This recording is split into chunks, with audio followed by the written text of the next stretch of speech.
तेच अनाउन्समेंट सुरू आहे. मागच्या जवळपास 3.5 तास एअरपोर्टवर होतो आणि आतापर्यंत खूप चांगली सुविधा होती इंडिगोची, पण आजचा अनुभव हा खरंच वाईट होता. 3.5 तासानंतर आता फ्लाईट कॅन्सल झाल्याचा मेसेज आला. एअरपोर्टवर एवढा वेळ खरं तर घालवला आणि निवांतपणे लिहायला वेळ मिळाला.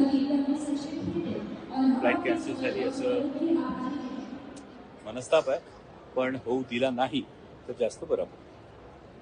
जय श्री. म्हणजे फ्लाईट कॅन्सलेशन नंतर खरं तर आता बाहेर जायच्यासाठी ऑनलाईन बोर्डिंग पास, ऑनलाईन इंडियाची गंमत आहे. ऑनलाईन बोर्डिंग पास असल्यामुळे आता ही एवढी मोठी लाईन ही करत आता बाहेर जायचं. पण आज एक गोष्ट स्वीकारायला मिळाली की करून घेतला तर मनस्ताप होतो आणि मनस्ताप करून घ्यायचा नाही ठरवलं तर खरोखर मन शांत होतं. धन्यवाद.